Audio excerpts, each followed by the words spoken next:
Hello everybody and welcome back to Weeknight Hero. As always, I'm your GM, Evan. Like I had the immortality power, I seem to always be coming back. Now that last video is a reminder to you all. Never let me cook. Do not do it. I will burn the house down. I do not know how to cook. I can't make rice. I can't make soup. Don't let me cook ever again because it did not vibe with people. Let's just order DoorDash instead. The reason I'm back is simple.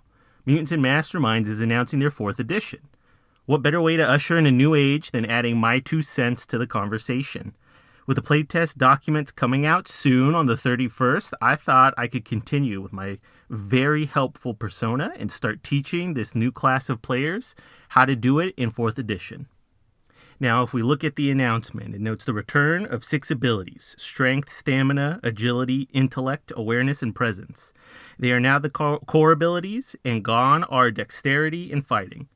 2 new abilities of attack and defense eliminate the split between close and ranged attacks, though your character will still be able to specialize in one or the other with advantages. The split between dodge and parry that confused so many players is a thing of the past, as defense scores are easier to manage and easier to teach. Now, a lot of what they're doing here is some spring cleaning, because this is a topic I know receives a lot of attention, and it was a point that I had hit home on for the abilities video in 3rd edition. My interpretation was that dexterity and fighting were things that matter for highly specialized characters. If you were not playing a campaign that featured several different martial arts or different weapons, then there was never a point in investing in high fighting.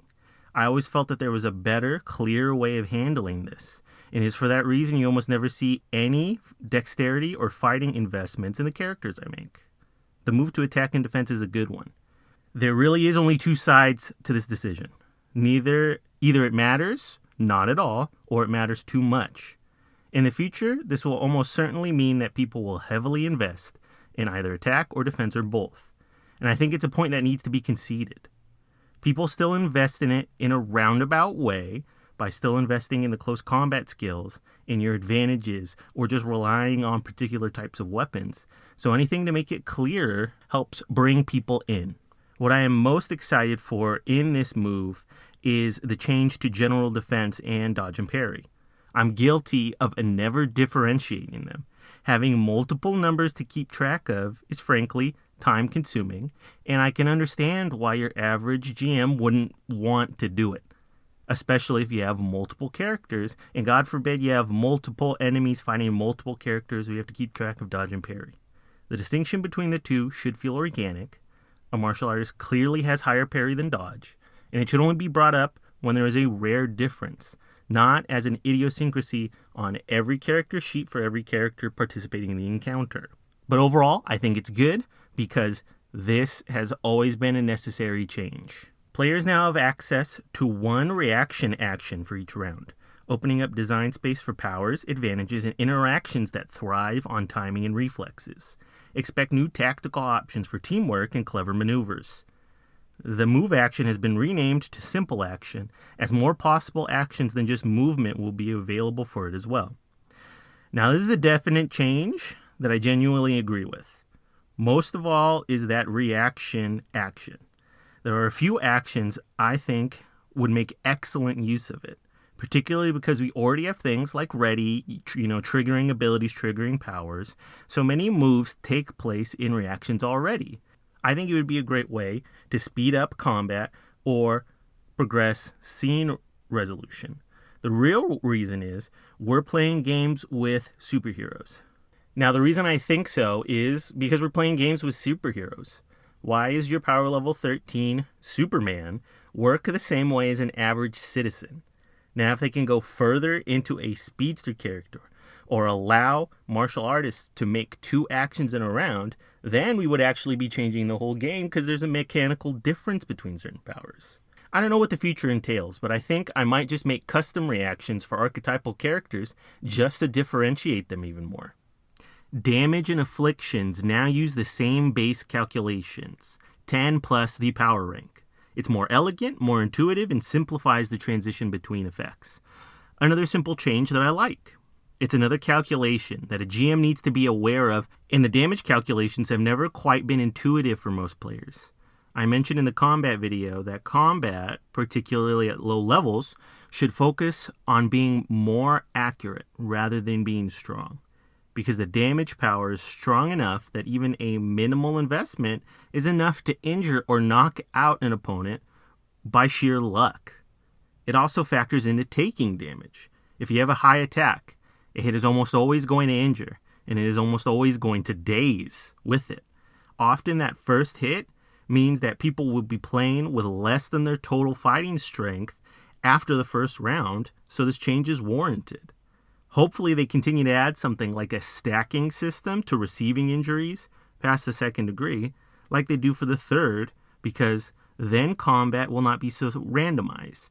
An example, most of my combat encounters will go, now your character is dazed. Now they're injured. Now they're defenseless. Now you're dazed. Now you're injured. Miss. Injured. Injured. Now you're incapacitated. There's no flow to it. Presence finally gets its due. With the new Impress action, heroes can meaningfully shape the battlefield without throwing a single punch, talking down villains, inspiring allies, or commanding attention mid-conflict. There's not a whole lot to say here that hasn't already been said. Presence has always been a forgotten ability score, and a lot of people play Mutants and Masterminds as a combat simulator. And the social interaction mechanics have always felt like they've been a second thought. So few, if any, people invest in Presence. I make a concerted effort to add it to characters, but it's a losing battle when post after post, video after video comes out about how Presence isn't even needed in the game, and that some people remove it entirely. Which is sad, because dialogue is an intrinsic part of the comic book medium. What would Spider-Man be without his quips? And I think a theater of the mind kind of a game really needs dialogue in order to make the situation fun and expressive. An expanded rank table includes not only imperial and metric measurements, but a third table with real-world and comic book benchmarks. Want to know how far your character can throw a city bus? Or how much an aircraft carrier weighs in terms of lifting power? That clarity is now baked in. This is one of the points that I truly disagree with it. My opinion is that measuring ranks is right up there with point accounting. It's just kind of granular and time consuming. Many of the rank measures also make little to no sense and might as well be ignored. Like my problem is with the illusion power being based on a volume rank. Why even have a volume rank in a predominantly 2D grid game? I never felt like it added up. And the transform power makes even less volume than the create power. So why don't you just create more of something rather than transform it? I think they should fix this whole system. My personal opinion is it should work similar into a way as like communication power does, where there are distinct tiers and everything else in between doesn't matter. If you have a communication power rank 4 power, you can make a communication with somebody over an entire country or state. Clearly that's something that is just general enough.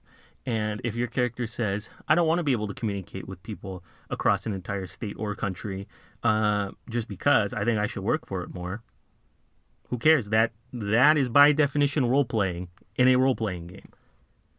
Team-based powers and leadership options have been refined, incorporating lessons from the Super Team Handbook and the Vigilantes Handbook.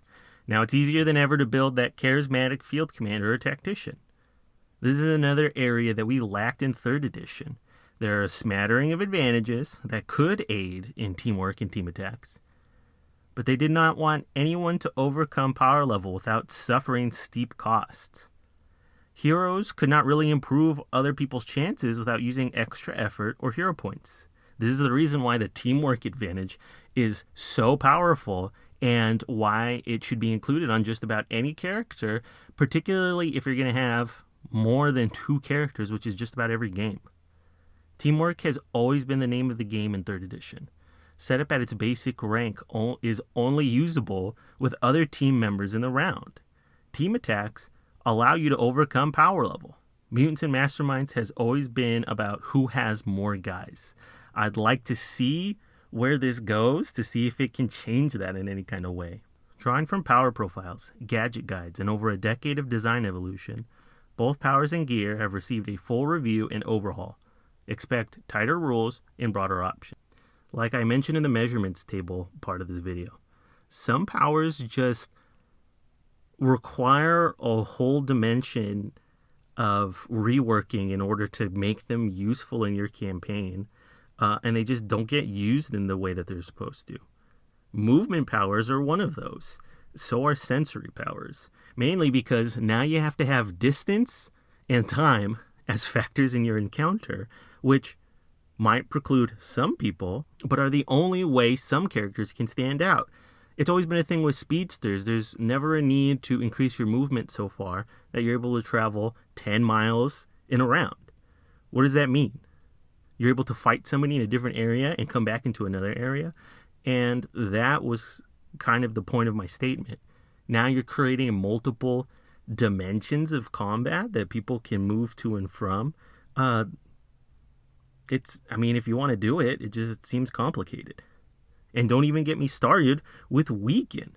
I don't think I have seen anybody use weaken, but I see way too many people use variable. So any relief is appreciated. And I know they don't give you too much information here, but hopefully it's more of a step in that direction. Status effects and conditions have been streamlined for clarity and balance, smoothing gameplay without watering down drama. And yes, regeneration and impervious have been tweaked, and now with fighting and dexterity gone, cue your nostalgic sigh for 2nd edition and get ready to build something new. This is what I'm tacitly excited for. I think conditions are one of the more creative aspects of the game, and I hope they get used more in pretty much every instance, because they're really what color encounters for me. I know I said it in the Road to Character Creation video. I think just about everyone should have an affliction, because I think having a mode where you can actually change the rules of the game is kind of fun. And regeneration and impervious need a tweak, so let's just see how they proceed with that. Worried about all those characters and stat blocks you've lovingly assembled over the years? Don't panic. While not 100% drop-in compatible, most 3rd edition material will convert easily with minor tweaks. Stat blocks are still read familiarly. Stat blocks will still read familiarly. I can't say it. Core math remains unchanged. Powers behave similarly. You won't be left in the dust. This is good. As someone currently investing their time in 2024 5e, I don't think the Evan of 2021 would have ever believed that possible. I think this is part of what updating the rules requires. Like they say, things are mostly going to be compliant, and my intention is to continue making written content for both. It's just that the culture of the RPG space has changed right now, so like the name of the game is updating things. And finally, ongoing projects like the Event Horizon and Vigilante's Handbook are still launching for 3rd edition, serving as the final curtain call for a long and beloved era. Event Horizon will even offer GMs the opportunity to end their 3E campaign with a Crisis on Infinite Earth style cataclysm for a seamless pivot into 4E. Nothing much to say here other than just give me a street level handbook already. That is what everybody loves. So overall, I'm excited. I will be here on the 31st. I will be getting that playtest document, and I will be reading it thoroughly back and forth and make more videos about it. Apologies for taking such a long pause, but part of it was just burnout that I think that this announcement for 4th edition has really brought back. There's something new to discuss. I was getting worried. I didn't even know what I was going to do after this. Maybe even go into different RPGs. But thank you so much for listening, and stay tuned for more coverage of the changes in 4th edition and what I think about them. Thank you for being loyal. Thank you for still leaving comments to this day on videos that are years old. I really appreciate it.